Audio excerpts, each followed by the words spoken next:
Welcome back to Southwest Yard and Garden. I'm John White.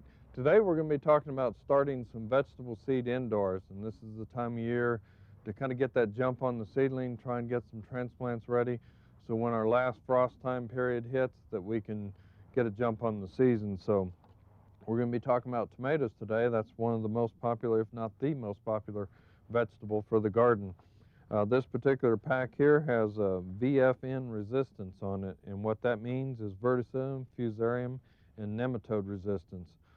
And these are all good to have, especially if you have a soil that's kind of a sandy soil. You may have some nematodes in it, or if you know from previous seasons that you do have nematodes, this is one way to fight nematodes, is to start with the disease-resistant rootstock. So look for those numbers. Some might have an additional T on it, which is tobacco mosaic resistance.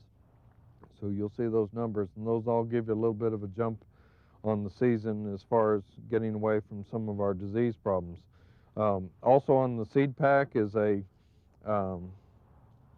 some numbers that'll tell you it's packed for the 2001 season, so that means you're getting good fresh seed.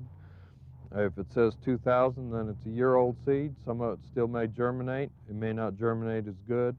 But if you're going to pay the premium price and go to all the trouble in starting transplants, you want to start with fresh vegetable seeds. So these packets have a lot of good information, and what we're doing is starting about 4 to 6 weeks prior to last frost. So we're trying for a early start here on tomatoes. So our first thing is a soilless mix. Our mix is a artificial potting soil mix. It has peat moss. The little white things are called perlite, and then there's also material called vermiculite in it, so there is no soil in these. So there's not much nutrient. You do need to add maybe a little bit of a slow release fertilizer. This one is Osmocote, but there are different ones out there. Or after the plant's up, if you just remember to come in with a light starter mix, just a light fertilization to keep those seedlings going, because there is no nutrient capacity in here. So if you use Osmocote, you want to mix it into the soil prior to putting it into the containers. Also, the other thing you can use is a little product called Jiffy 7. Jiffy 7 is just a compressed peat pot. You put it in water, and as it picks up water, it expands out like here. And you can see this is fully expanded. There's a seed been put in here, and here's a bean growing out of it. So these can be used also. I prefer kind of going to the pot with them, but you can go either way. So let's go ahead and get set up here, and these trays you can buy at a local garden center or nursery. We're going to use a little bit larger pots.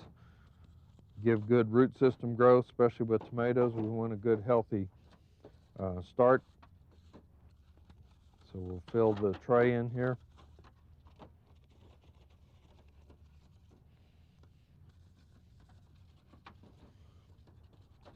And the particular variety I'm going to plant here is called Monteverde.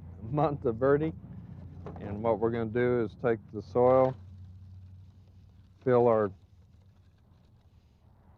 containers.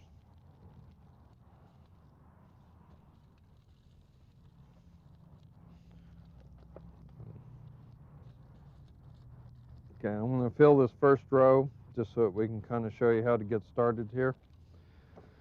We'll put our material in here. We need a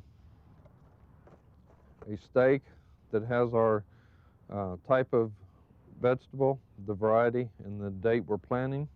We're going to put this in.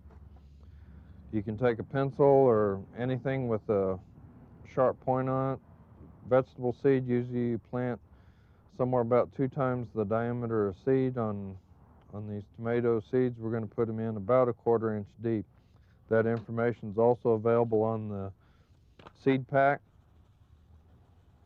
You can see this seed is very, very fine. And what we're going to do is put about 2 seed in each hole.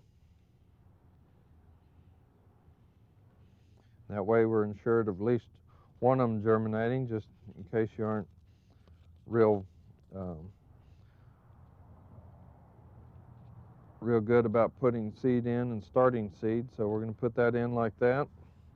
And then we're going to go ahead and water. Let that soak in. And somewhere in about a week to 10 days, the seed will begin to germinate. And we're going to let the seedling grow up into about a 4-leaf, so 4 true leaves. The first 2 leaves are going to be cotyledon leaves. We aren't going to worry about those, and then we're going to let it develop 2 more sets of leaves. And then we're going to take the plant, and it can be taken outside. It's going to need to go through a little bit of what we call a hardening off period, where it goes outside, not into full sun and full exposure right at once, but like a little 2-hour period, and then bring it in and then take it back out, and kind of gradually get it accustomed to the cooler weather. It might be windy at that time, so it needs to be accustomed to that, and then you can go ahead and put it out in the garden. So again, be familiar with your frost dates in your particular area, and you want to count back somewhere about 4 to 6 weeks as far as when you're going to start the seed. If you use regular garden soil, a lot of times you can introduce disease into the soil, and so when that seed starts to germinate, that little seedling a lot of times can be killed off at the soil level, so we don't want to use regular garden soil. So again, stay with the soilless mixes, and hopefully you'll have a nice, successful garden this spring. So hope these tips have been helpful.